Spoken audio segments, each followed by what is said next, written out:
Está no ar mais uma edição do 360. E o nosso convidado de hoje é o Franco Xavier, um profissional com ampla experiência na área da comunicação. Vamos conversar sobre tecnologia, publicidade e inovação, passando pela Pelotas dos anos 90 até chegarmos aos desafios da atualidade. O meu nome é Alexandre e esse é o podcast 360.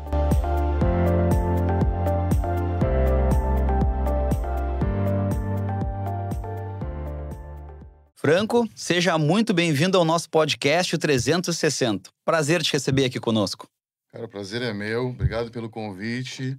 E vamos trocar uma ideia aí, né? Conhecer um pouquinho da história e que os nossos telespectadores e ouvintes aí da Rádio 10, dentro do podcast 360, fiquem à vontade aí para conversar com a gente. Tá? Franco, são quantos anos nessa caminhada trabalhando com publicidade, comunicação? Cara, são mais de 25 anos que eu tô dizendo assim, um pouquinho mais, mas eu gosto do número mais redondo, né? Então são mais de 25 anos na comunicação aqui em Pelotas, né? Eu sou de Juí, vim para cá com 11 anos, né? E com 16 anos, cara, eu me tornei um DJ de uma casa noturna que tinha aqui. E lá conheci uma pessoa, que era o Chico, né? Na realidade, na época, era dono dessa casa noturna. Posteriormente, fomos ser sócios na minha primeira agência que eu tive aqui em Pelotas. Uma agência que teve uma expressão, vamos dizer assim, que se chamava Yes Propaganda na época, né? Então, aí, desde 2001, a gente tem a fundação da Yes, mas eu já estava um pouco envolvido antes, assim, né, com relação a ser DJ, produção de casas noturnas, shows, e foi ali que eu acho que eu me aflorei, assim, vamos dizer, com relação para a comunicação, né?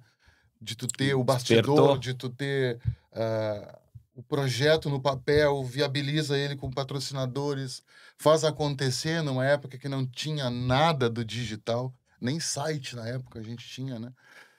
Fazendo uma propaganda, uma comunicação que envolve, né? Como eu falei, os bastidores, a negociação com os patrocinadores, com as atrações, o convite, a divulgação, esperar o público na casa noturna. Eu acho que tudo isso é comunicação, né, Alexandre? Eu acredito. E são mais de 25 anos, assim, aqui em Pelotas, atuando com o mercado daqui, do estado, e também algumas marcas já no Brasil a gente teve o prazer de trabalhar também. E essa casa foi uma casa que marcou época lá em Pelotas, tinham muitas atrações. Então, eu comecei numa casa menor, né, em Pelotas, chamava Cais Entre Nós. Era uma casa que tinha já uma inovação para a época, porque o Cais foi a primeira a botar um telão. Na época, o telão era uma TV e tu comprava um aparelho plástico, que era uma lente que devia ter 1 metro, que tu colava na TV, certo? E tu conseguia projetar maior isso para frente. E aí, dessa casa noturna também foi uma inovação ali com relação a isso. Eu fui migrando, esse dono, que era o Chico, né? Era um cara muito influente também aqui na noite. E foi ele, inclusive, que me apresentou para os caras do Engenho Santa Inácia, que foi uma outra casa noturna também de muita expressão aqui na década dos anos 90 para 2000. Qual era a localização, Franco? Era ali na Dom Pedro II, ali próximo ao Guanabara, num antigo engenho de arroz, né? Por isso Engenho Santa Inácia, né? O nome deles. E ali sim eu fui introjetado num liquidificador criativo das pessoas que estavam envolvidas com esse projeto, que também me impulsionou ali, começou a abrir espaços para mim poder desenvolver o meu talento como criativo, né? Depois fui entender o meu processo como empreendedor, abrindo uma empresa, tendo colaboradores, pagando conta e tal. Mas sempre tive trabalhando assim para mim, né? Sempre tive, desde vender de porta em porta cartãozinho de visita, anúncio de antigos jornais impressos que tinham aqui na cidade, telão, se vendia muito telão na época, se botava uma parede perto de uma avenida movimentada, como na época era a Avenida Bento Gonçalves, assim como é hoje, mas numa outra pegada. A esquina do Pelotas ali era E tradicional, né? muito, o Cais Entre Nós, foi onde eu toquei, e também a Palladium, que era do mesmo dono, ficava uma na esquina, numa extremidade, e a outra na outra extremidade. E ali no meio, bares como Satolep, como Pretexto, como O Bar da Bete chegou a estar um momento ali também, depois Privé Viravolta, entre outros ali. Estamos Então, falando de que ano, mais ou menos? 94, 95, 96, 97, por aí. Aí, em 97, eu acho que foi o Engenho entrou em cena. E aí deu uma sugada um pouco desse público. Também o mundo mudou, né, naquela época também, né, onde tu saía de pequenos lugares para grandes lugares, né? O Engenho fez isso através da Outro Planeta e também o pessoal da Estado Z, antiga Nazam, também faziam eventos em galpões, em prédios abandonados e montavam ali uma trupe, né? Diferentemente do movimento que está acontecendo hoje, né? Que as casas noturnas grandes estão sendo esvaziadas pela nova geração. Tentar entender um pouquinho de comportamento do que acontece, né? Sim. Da noite hoje, assim. Mas naquela época que eu saí de uma boate que cabia 300 pessoas, 400, assim, no máximo, o cais para ir para uma casa de 3.500 pessoas, assim, né? Aumento Que expressivo. quando o Engenho estava na sua totalidade junto com o Jardim, tinha essa totalidade de pessoas. Uma casa muito legal, que inspirou muita coisa, né? Trouxe muitos artistas, como eu havia comentado contigo nos bastidores, né? Chico Sainz, The Wailers, Planet Hemp, o Fito Paz foi um show internacional, um dos primeiros shows internacionais. A ter aqui, né? E Fito Paz nunca mais veio, né? É uma pena, assim, um artista argentino que eu gosto muito. E tudo isso, né, que eu te falo é comunicação, né? Tudo isso é comunicação. O Franco é um cara conhecido muito nessa área, seja de eventos, seja de propaganda, seja de comunicação, de criatividade. E tudo isso me dá uma bagagem muito bacana de chegar hoje, né? Com 47 anos, com mais de 25 anos de comunicação, num mundo completamente moderno, dinâmico, rápido, né? Que precisamos todos nos adaptar, ainda mais o pessoal da comunicação, né? Franco, as coisas nunca mudaram tanto num Não. curto espaço de tempo como a gente viveu essas transformações depois dos anos 2000, principalmente. Desde essa época lá no passado, que ainda tinha um cartão de visita, essa publicidade feita de uma maneira diferente. O cartão de visita ainda existe, mas está cada vez mais digital, né? Hoje o cara apresenta o celular, ele encosta o Apresenta celular no outro um e... QR Code, né? QR Deu uma Code transformada. Mas o que Minha que tatuagem mais... aqui, eu tenho aqui meu... É verdade. Mas o que que mais... Quais foram as mudanças mais impactantes ao longo desse período? O que que mais mudou na forma de fazer comunicação nesse tempo? Cara, eu vou te dizer que o que mudou, obviamente, foi o comportamento. Eu acredito que antigamente, né, a gente tinha uma voz só. Tu botava no jornal, tu botava no rádio, tu botava na televisão, um outdoor. Eram essas mídias que tinham com um emissor só. A cor vermelha é vermelha. Né? Não tinha uma resposta do consumidor, não tinha uma resposta do público para tua. Eu acho que o comportamento justamente, né, de o público ter uma opinião, de ao mesmo tempo que ele tem uma opinião, ele forma uma opinião e pode levar para onde ele quiser essa opinião, né? Eu acho que por um lado isso é muito bom, porque democratizou muito isso, né? Então hoje tu põe um post ali em 10 segundos, você já pode ter uma reação. Gostei, Já não estão gostei, interagindo. maravilhoso, compartilhou, mandou para a família, comentou. Coisas que a gente não tinha antes, né? Então eu acho que essa reverberação, quando você encurta ela, você consegue ter um feedback melhor. E ao mesmo tempo também tu consegue consertar mais rápido. A compreensão do público A ficou compreensão mais do público, facilitada? eu acho que a resposta que a gente tem deles nos dá uma interpretação mais rápida, né? Em tudo. Eu trago às vezes, eu lembro da Copa 2010. Da África? Isso, eu acho que foi a da África. Nós fomos eliminados. E no intervalo comercial entrou um comercial de uma marca muito famosa, não vou citar aqui assim, celebrando o futebol brasileiro. Então, naquele tempo tu não conseguia consertar isso.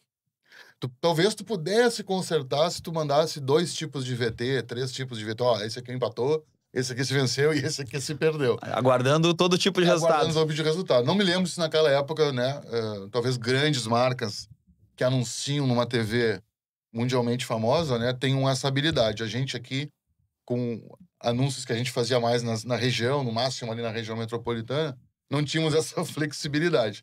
E hoje tu já consegue ter isso também, né? Não só na mídia tradicional da televisão, mas como em qualquer outra mídia, né? Tu troca muito rápido a tua mensagem. E para campanhas publicitárias também, isso eu acho que é muito bom.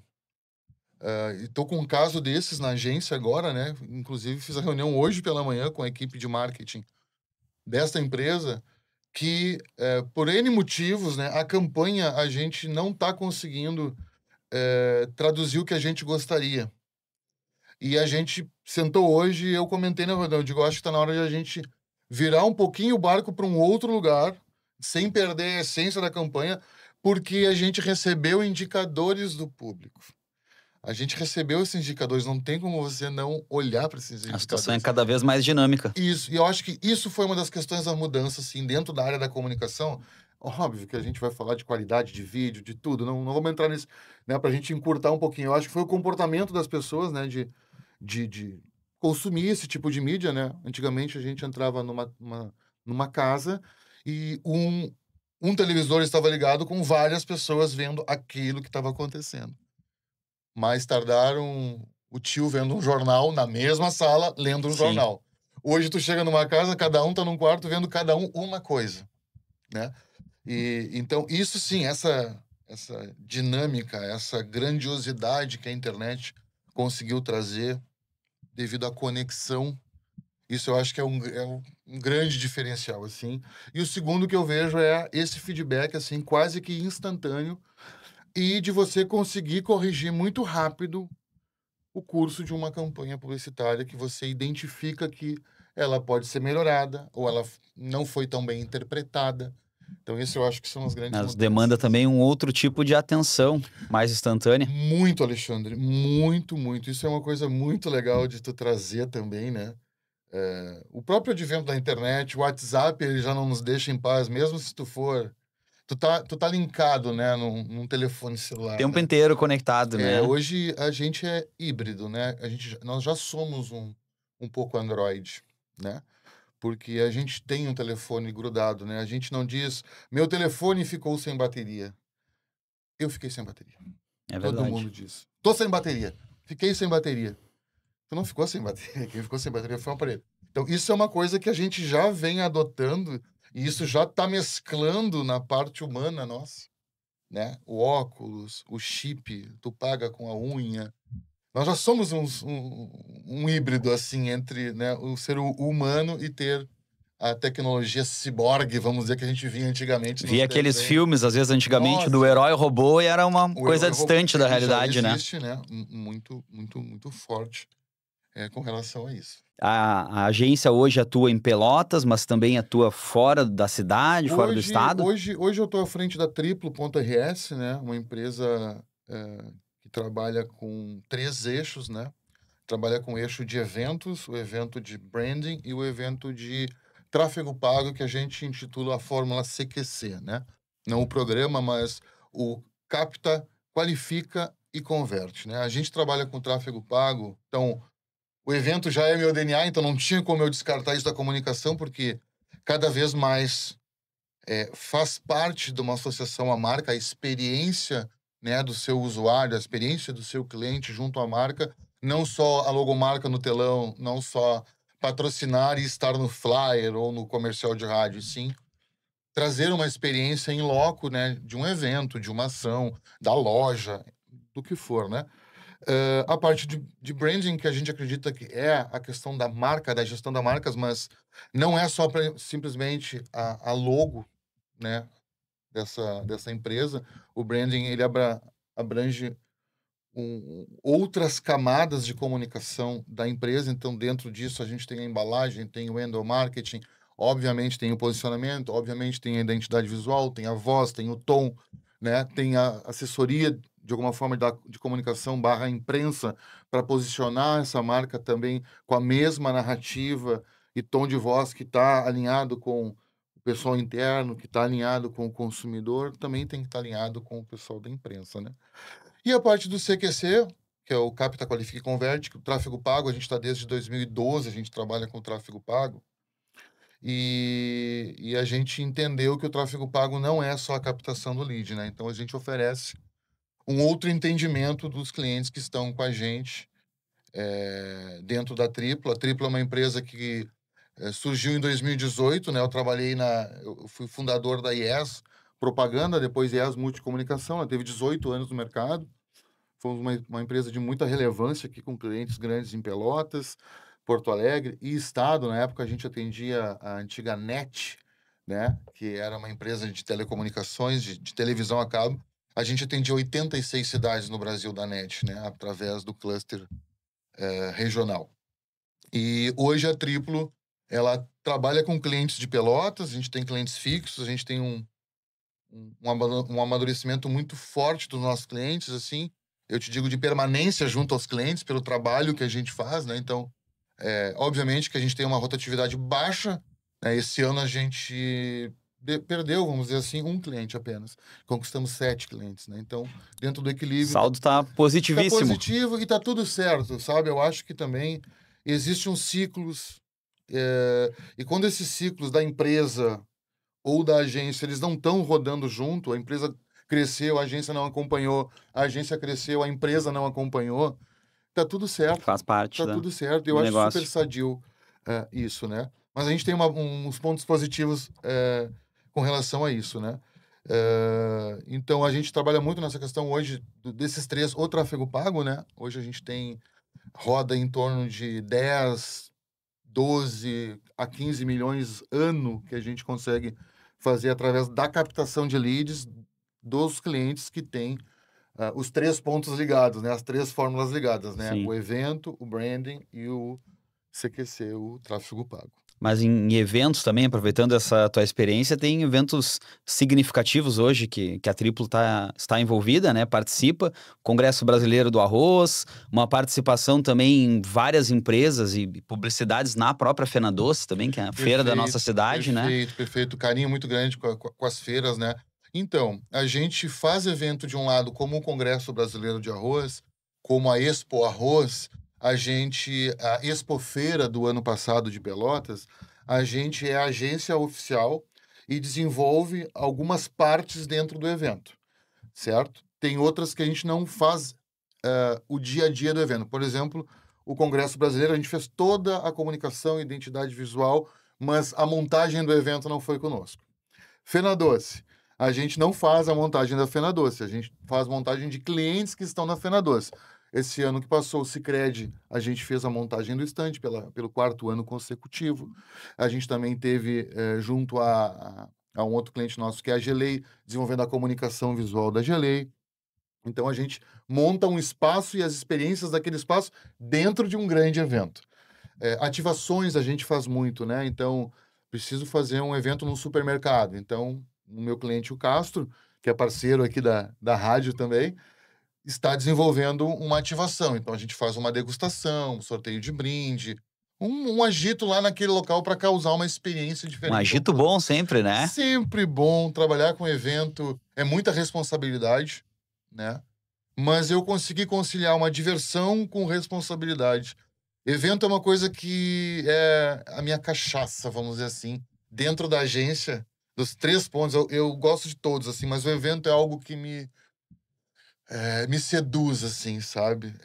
O evento é uma coisa que me faz o brilho olhar, assim, porque ele é uma coisa que tu tem que ter um bom planejamento, é uma coisa, às vezes, muito rápida, é uma coisa que tu tem que ter o mínimo de erro, e acontecem imprevistos, então tu tem que ser muito ágil para isso, né? Hoje tá chovendo, tu começou uma montagem de manhã, não tava, e o evento é amanhã e tu tem que montar. Não tem o que tu dizer, né? Por exemplo, então, essa adrenalina, eu acho, do evento, né? E acho que isso deve vir por eu ter sido DJ, e ser DJ tu trata com um público, né? Seja 50 pessoas num aniversário ou 5.000 pessoas numa festa grande. É uma responsabilidade, dá um nervosismo, né? Dá essa coisa, vai dar certo, tudo bem, será que a música o pessoal vai gostar? Então, essa adrenalina, né? O evento também traz, né? Não que os outros não tragam, assim. Tá sempre de olho no imprevisto e na importância da adaptação.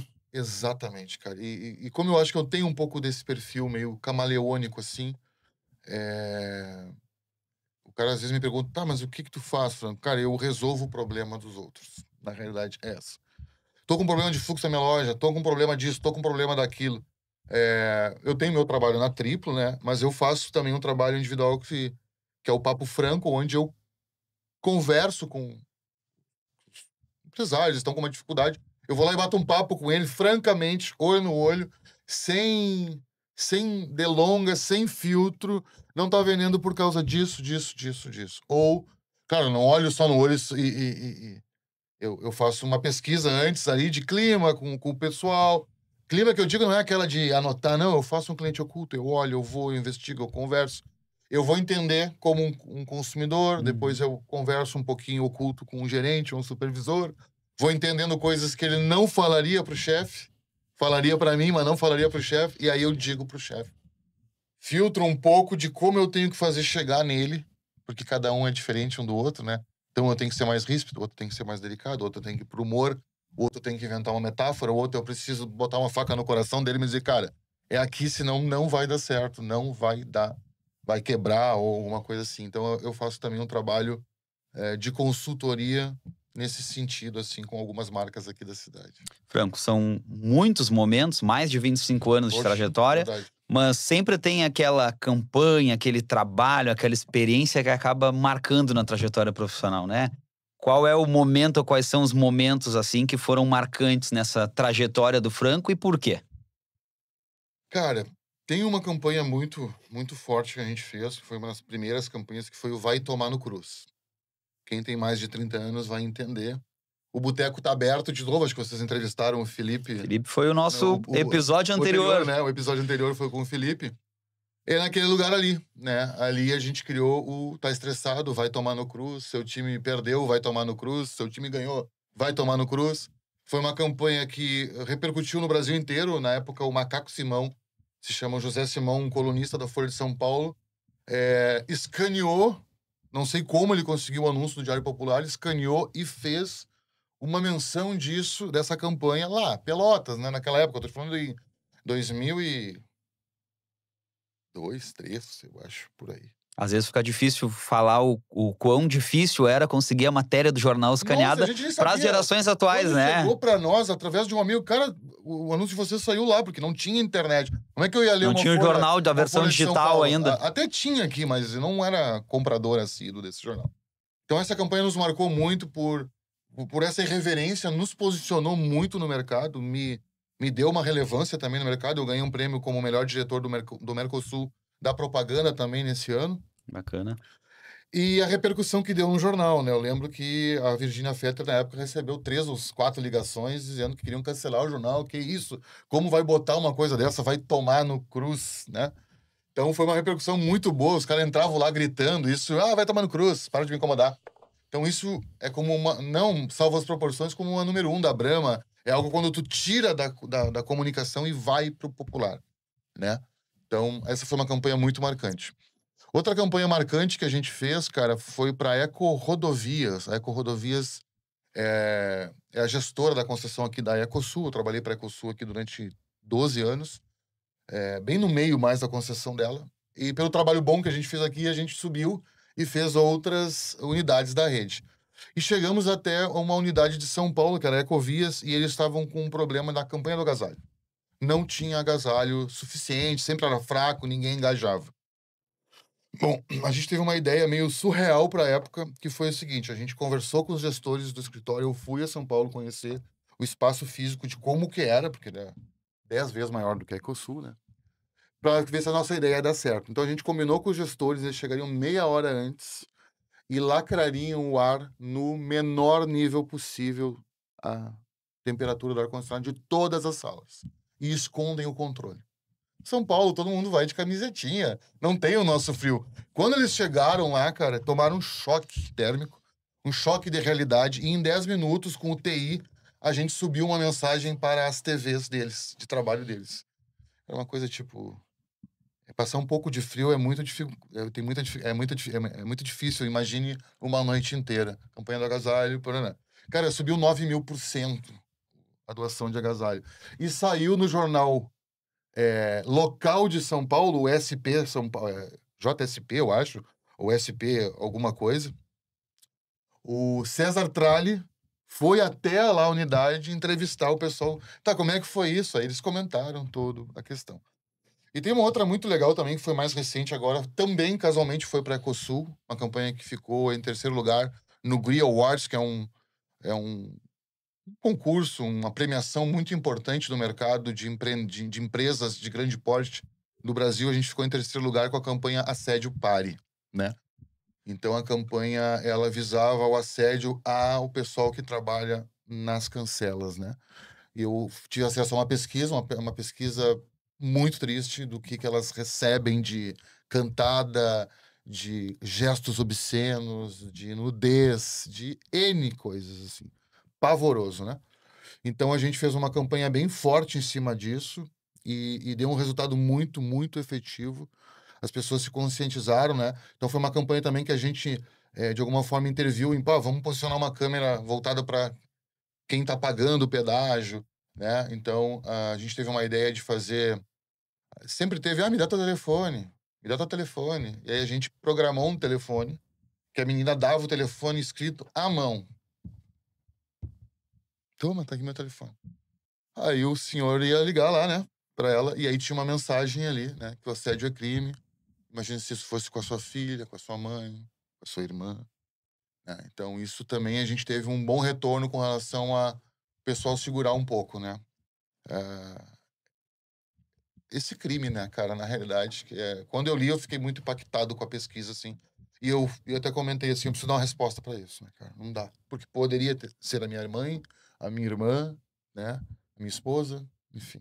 Um assunto extremamente relevante de Então ser fui do abordado, né? humor até uma coisa um pouco mais Aspectos séria. bem diferentes Bem diferentes, das campanhas. E a gente conversou sobre esse novo formato de participação do público e a gente tem os influencers agora também, né? Esse público que produz conteúdo, que está conectado, que tem nichos de públicos muito específicos ou milhões de seguidores, milhares, milhões de de todos os nichos, né? De vários nichos. Qual é o papel do influencer hoje na comunicação e como que a publicidade hoje se adapta a esse momento também? Cara, eu acho que se adapta, né? Eu acho que eles têm um papel importante, eu acho que já teve mais relevância, né? Porque eu acho que vai de novo a questão do comportamento, né? Então, tudo é muito recente, muito rápido, uma mídia nova, Instagram, né? Os celulares, você poder se filmar, você poder editar num CapCut ou alguma coisa muito rapidamente, coisas que você não conseguia um tempo atrás. Eu acho que essas pessoas que entenderam isso mais rapidamente se tornaram esses influenciadores por dominar a internet e, obviamente, depois dominar um nicho, né? Seja saúde, seja beleza, seja ginástica, seja nutrição, seja consumo, viagem ou comida, anyway. Né? Eu acho que ele tem um papel importante, mas a gente tem que ter bastante cuidado, eu acho, com relação a isso só, tá? A gente trabalha com influenciadores em alguns dos nossos clientes, tá? A gente tem bons resultados, só eu não digo que eles são só, vou dizer, eles são a salvação da lavoura e coisa e tal. Acho que é um conjunto com relação a isso. Acho que é importante. Acho que para complementar o que eu estava falando, de talvez estão perdendo um pouco mais a relevância, porque tem muito mais gente hoje produzindo conteúdo. Então, não é à toa que a gente vê o cara da CIMED, o cara da Van, o cara da Cacau Show, os donos estão indo para frente do seu negócio e estão puxando o rapaz que tem uma hamburgueria, que está puxando uma moça que tem um brechó, de fazer esses vídeos, de se colocar a sua cara e elas criarem essa influência já dentro do seu nicho, do seu micronicho, né? Então eu acho isso, cara, todo mundo está se tornando um influenciador, imagina, né? Então daqui a 10 anos como vai ser isso? Será que vai ter essa relevância tão grande como teve, né? Eu vejo, falando de grandes centros e de grandes marcas, vi que há uma redução um pouco do depósito de mídia somente nesses influenciadores, né? Assim como antigamente a TV era muito forte, entrou a internet, foi tudo para a internet, agora está dando uma equalizada, porque vai tudo meio saturando, né? A internet está um pouco saturada, né? Então, eu também vejo, por um outro lado, revistas sendo reeditadas novamente, a revista do papel, né? Para as pessoas poderem ter essa experiência, e nada foge do ciclo, né, da vida e desses acontecimentos de 30 em 30 anos, assim, que oxigena de novo o que voltou, vem de O novo. mundo vai sendo sacudido. Reciclado e algumas coisas são ressignificadas, né? Outras não voltam, né? mas algumas coisas voltam. Precisa estar ligado um pouquinho nisso também, que aí dá para almejar o próximo pulo do gato. Franco, hoje a gente vê maior acesso à comunicação, às ferramentas de internet. Hoje tem muitos aplicativos, como tu mesmo mencionou agora há pouco, de editar o vídeo, de produzir a arte. Mas ainda que a gente tenha toda essa ascensão da comunicação e essa série de ferramentas hoje, por que a publicidade profissional, especificamente as agências, continuam sendo essenciais para o mercado da comunicação? Eu acho que pelo penso. Pelo penso, não, os outros não. É pelo penso num todo, um penso organizacional, entende? Eu até, num outro podcast que eu estava conversando com uma colega minha, a Luísa, eu falei que achava que as agências não perdurariam por muito mais tempo, tipo, daqui a 15 anos. Será que ainda vão ter as agências? Eu falando no meu universo, né? E ela, como atende big empresas, ela falou, não, cara, isso vai continuar ainda, Franco, isso não tem como a Coca-Cola não ter uma agência, não tem como, né? Eu disse, não, eu tava falando mais aqui no meu universo. Mas eu acho, cara, eu acho que é o penso. O penso de uma agência de comunicação, ela tem vários pontos, né? Ela não está tratando só daquela rede social, né? No nosso caso, né? Nós não somos uma empresa de marketing digital, né? Nós somos uma empresa de comunicação, né? De marketing digital, sim, mas sem descaracterizar o outdoor, o ponto de venda, a televisão, depende qual o impacto a gente quer colocar no mercado, na pressão de tempo, de investimento, entendeu? Então, eu acho que uma agência de publicidade, ela tem as habilidades, né, de alguma forma, para poder entregar uma comunicação com planejamento, que esse planejamento vai dar para você fazer métrica, vai dar para você fazer acompanhamento, deu certo, não deu certo.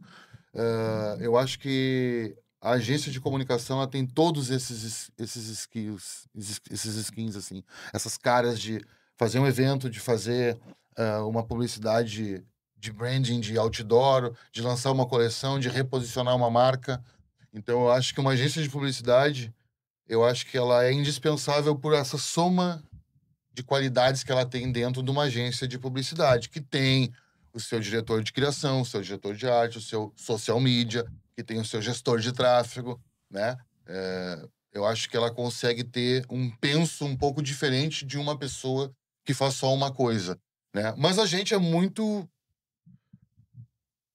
volátil, assim, com relação a isso. A gente atende empresas que têm departamento de marketing, então a gente conversa com eles. Tem outras que a gente só faz o tráfego, ele tem outro pessoal que faz a parte das redes sociais. A outra a gente faz só os eventos, ele tem quem faça as redes sociais. Então a gente não quer dizer que a gente tenha que pegar tudo de uma marca só, né? Mas voltando à pergunta, eu acho que é isso, cara. Eu acho que é a bagagem de todos os meios, assim. Eu acho que a agência de comunicação, ela entrega isso. Estratégia, entrega planejamento, entrega know-how, né? Porque é muito antigo a agência de marketing. Hoje ninguém sonha em abrir uma agência de marketing. Hoje a gente tem agência de conteúdo, a gente tem agências digitais, a gente tem empresas de vídeo. Hoje está bem misturado um pouco disso, né? Sim. E aí eu acho que quem tem essa linha mais de uma agência mesmo, né, de trabalhar a comunicação de uma empresa, ela precisa se destacar um pouco no mercado dessa... E tá tudo certo. O próprio rádio e a televisão continuam tendo ampla importância no consumo Acredito de mídia. sim, acredito sim. Obviamente, eu entendo que a televisão, de uma certa forma, ela perdeu um pouco da relevância que tinha antes no início da nossa conversa. Quando chegava na casa, tinha um televisor ligado e 5 pessoas vendo esse televisor. Então, hoje, a gente tem essa divisão. Mas dizer que a televisão não é forte, ou a rádio, eu vou te dizer, não por estar aqui, mas eu acho que a rádio perdeu menos relevância do que a televisão. Na minha visão, sem pesquisa nenhuma, né? Do meu ponto de vista prático também, a tecnologia me ajudou a escutar mais rádio, na verdade. Cara, também tem isso, né? E, por outro lado, houve a concorrência da televisão dentro da internet, né? Por N canais, né? Então, e essa nova geração que nasceu no touch, já nasceu no digital, ela vê televisão de uma outra maneira, que não é a televisão linear, que eu tenho que esperar o futebol, que eu tenho que esperar o filme, que eu tenho que esperar o jornal. Eu vejo o jornal a hora que eu quiser, né? Então tu vai lá e busca, e busca o jornal que pode ser feito no seu bairro, o jornal da sua cidade, né? Não necessariamente uma coisa muito fora, né? A nível só Brasil. Mas tem que ter muito cuidado com essas informações. Franco, a gente conversou sobre as mudanças nos hábitos de consumo, né, das pessoas. E o nosso público aqui pelotense tem as suas particularidades também de consumo, a partir dessa tua experiência com Pelotas e com outros locais do país? Cara, cada lugar tem uma peculiaridade, né? Eu acho que Pelotas é uma cidade que sabe o que é bom. Assim, eu falo num geral, né? Não só na classe A.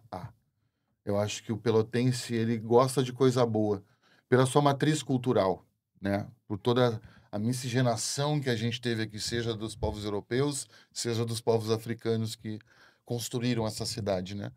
Então, eu acho que isso é muito rico, né? Eu venho de uma cidade muito pequena, vim para cá com 11 anos, sou um cidadão pelotense, me considero. Já é. Aqui tudo o que é meu tá aqui. Meu filho nasceu aqui.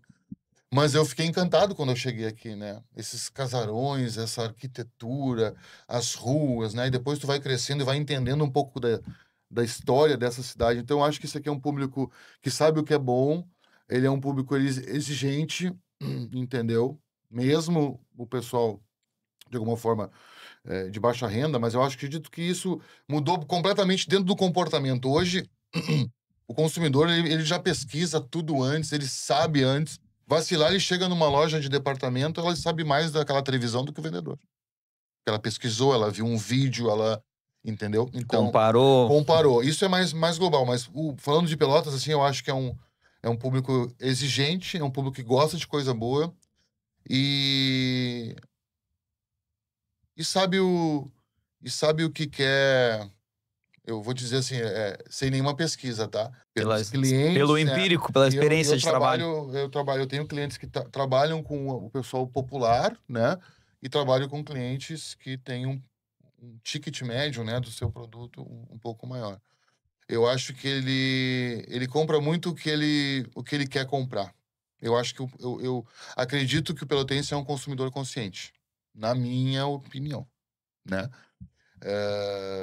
Obviamente eu posso estar errado, porque eu não tenho nenhum dado, mas pelo que eu vejo, assim, ele tem bom gosto, gosta do que é bom, e se ele tiver o dinheiro para pagar por isso que é bom, ele busca esse um pouquinho a mais, porque ele tem uma diferenciação. Então, resumindo, é mais valor do que preço. Franco, e esse acesso ao mundo digital também deu um certo boom, né, na busca por trabalhos com o meio digital. Nossa, abriu muito, né? Isso é muito legal, né? Até para nós que somos mais da antiga, né? Mas falo por mim, né? A gente aprender a desaprender para reaprender, né? Então, eu me considero uma pessoa que estou muito antenada no que... Nem que seja um pouquinho, desculpa. Nem que seja um pouquinho de cada coisa do que está acontecendo. Porque antes tu tinha rádio, TV, jornal, impresso, outdoor. Tu tinha 6, 7, 8, 10 canais. Hoje tu tem infinitos canais. E infinitos conexões. Porque a TV era muito forte, mas ela mais naquele horário, né? Vindo da questão industrial, né, da revolução industrial, do horário de trabalha 4 horas, vai para o almoço, volta para casa 4 horas, então tu tinha aqueles picos da televisão, ali era o horário nobre. Na internet, todo horário é nobre, tá todo mundo com o celular a todo momento. No carro que não pode, no banheiro, na fila do banco, na fila da espera. Toda hora é hora de dar uma olhadinha no celular. Toda hora é hora de dar uma olhadinha. E, cara, marcas e pessoas que não se posicionarem, né, eu não quero aparecer, eu não gosto disso, nem tenho rede social. Não é mais uma opção, né? Uma obrigação praticamente estar inserido no mundo digital. Vai desaparecer, na minha opinião, assim, não é que vai desaparecer, cada um tem as suas escolhas, tem gente que não tem e-mail, tem gente que não tem celular, e ela vive, e tá tudo bem, entendeu? Mas tem gente que não vai conseguir pelo seu trabalho e não vai conseguir porque isso acondicionou ela, né? Hoje tem crianças, né, que para te tirar um celular de uma criança depois que tu dá, é como se talvez tu tivesse batido na criança, né? Porque ela vai ficar muito alterada. Então tu imagina isso daqui a 10 anos, né? Como será isso?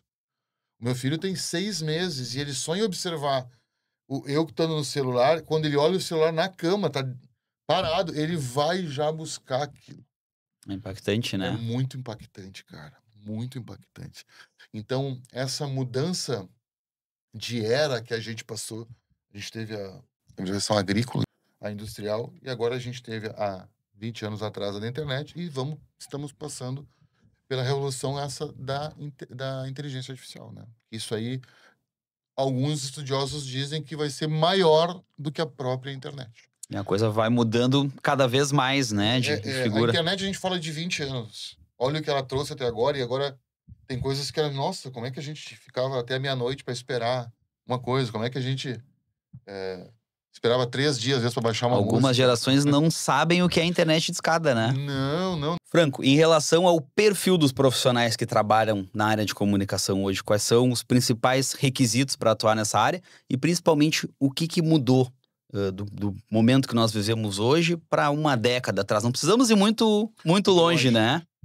Cara, vamos lá. Eu acho que mudou a questão dessas novas profissões. Devido às ferramentas, né? A gente teve muitas novas profissões muito rápidas e profissões que não são acadêmicas, não que eu vou ter que me formar 4 anos para isso.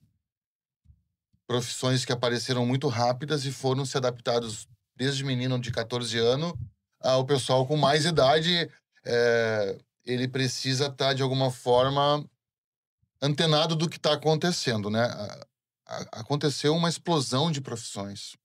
Não dá nem para a gente começar a enumerar aqui. Se a gente for falar só na parte do digital, é N coisas. N. O gestor de tráfego tem o gestor de tráfego que é o mais famoso, vamos dizer assim, foi uma dessas profissões, mas tu tem o cara que analisa a experiência do usuário, que é o UX de design, tu tem o cara do SDR que cuida do atendimento dos leads que vem e gerencia essa parte da venda do material que vem coletado pelo digital, como que tá esse cliente no funil de vendas, né? Cara, eu falei, o próprio videomaker, agora as mais recentes são o videomaker de stories. Então, tu vai no evento e faz uma cobertura só por stories.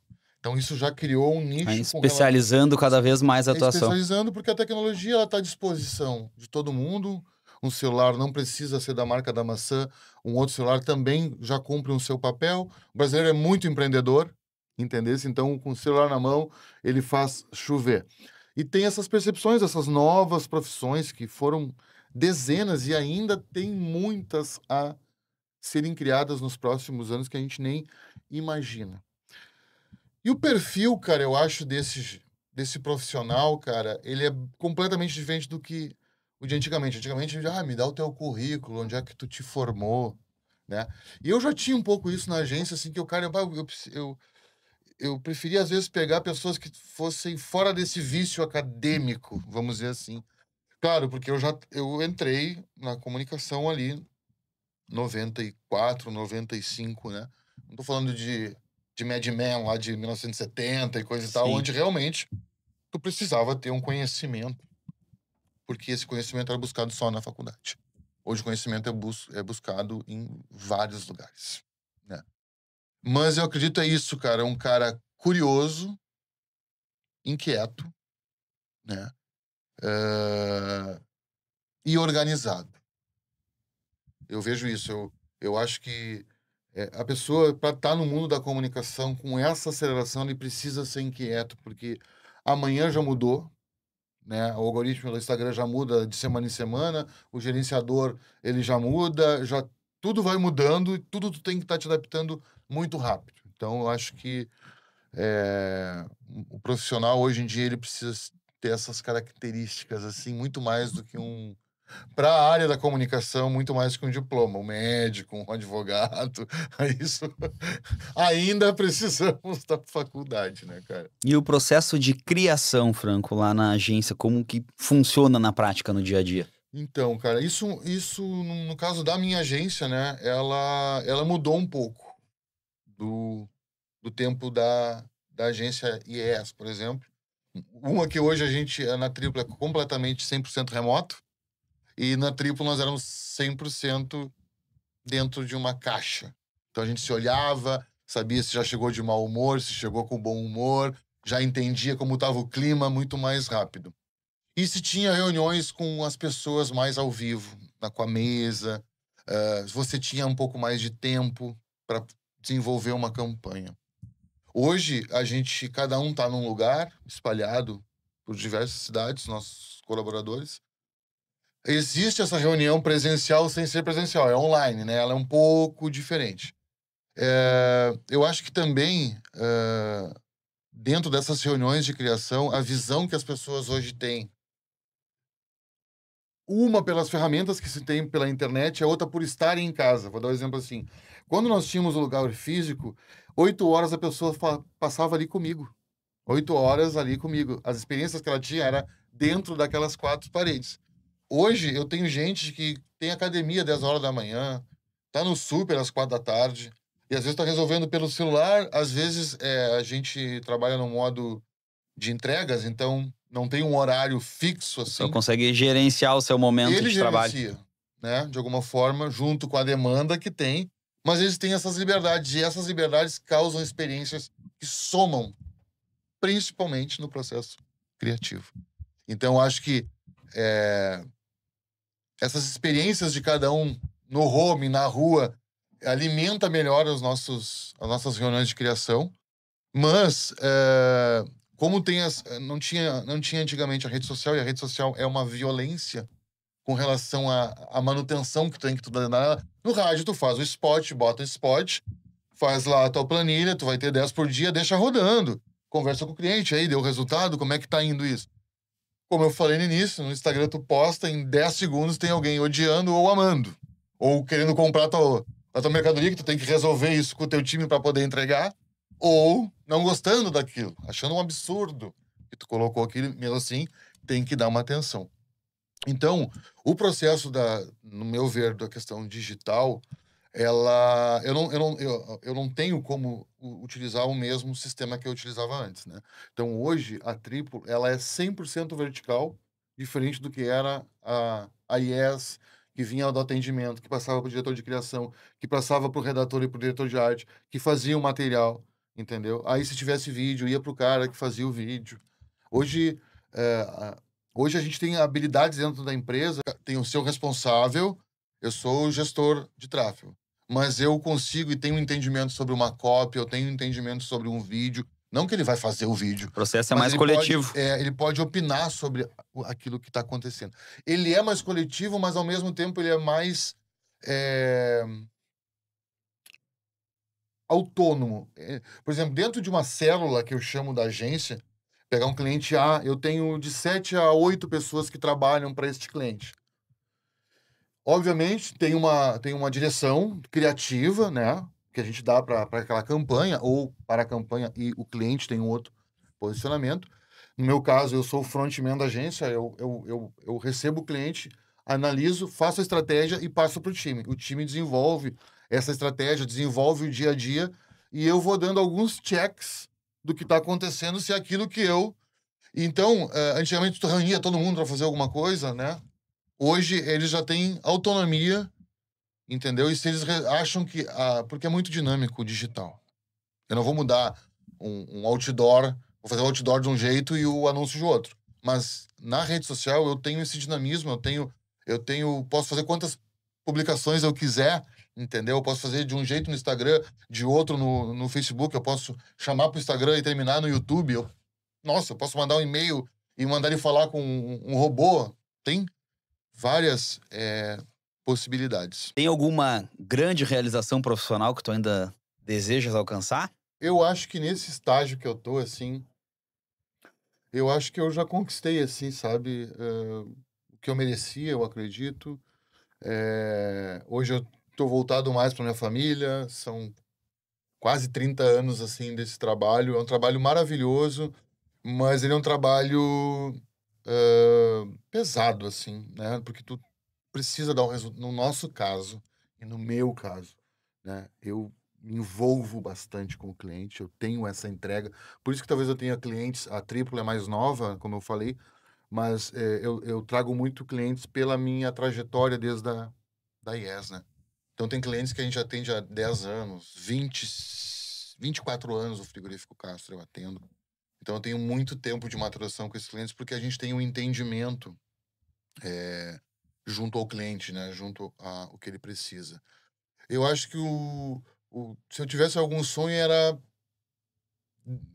deixar um caminho para minha irmã que está me sucedendo, vamos dizer assim, na agência, né? Tá comigo há 8 anos, é meu braço direito, tem as mesmas características minhas, né? Aprende tudo muito rápido, se adequa, sabe fazer um texto, sabe fazer uma arte, tá mexendo com inteligência artificial muito forte. Então, se eu conseguir, acho que um sonho seria que esse legado, meu filho tá um pouco longe, né? Não sei se daqui a 18 ou 14 anos eu ainda vou estar nesse formato de frente de uma agência, se eu não vou estar mais numa parte mais consultiva, ou vou abrir um restaurante, não sei. Tem esse desejo? Cara, isso eu tenho, assim, né? Tu falou profissional, eu foquei muito na questão da publicidade, da comunicação. Mas, cara, eu acho que comunicação também é um ato de servir. E comer em restaurante é um ato de servir. Eu gosto de cozinhar para mim, eu gosto de cozinhar para minha família, eu gosto de cozinhar para os meus amigos. Eu sou um capricorniano que gosta de pessoas na volta, né? Sim. Hoje eu tava conversando, fiz uma massa maravilhosa no almoço. E a comida é uma boa forma sempre de reunir as Eu pessoas. falei pra Carol, olha só, que legal ficou esse nosso macarrão. E aí eu falei, ó, essa é uma das receitas que a gente pode fazer depois de mais velhinho, num restaurante que a gente possa abrir. Talvez o restaurante seja uma coisa assim, sei que dá trabalho, tenho muitos amigos na área do restaurante, mas é uma coisa pequena, poucas mesas, quase que para os amigos, assim. Pode ser um Maravilha. sonho. Legal. Franco, muito obrigado por esse bate-papo, por compartilhar conosco a tua visão sobre a comunicação, sobre o mercado da publicidade, mas também a tua trajetória e uma parte da tua vida pessoal aqui para a gente poder ter esse bate-papo. Valeu, obrigado pelo convite, espero que tenham gostado. Se quiser seguir a Triplo, é a triplo.rs no Instagram e no Facebook. Seguir o Franco é francoxavier.35 ou o meu projeto paralelo, que é o Papo Franco. Maravilha, muito Tá bom? obrigado. Obrigado vocês.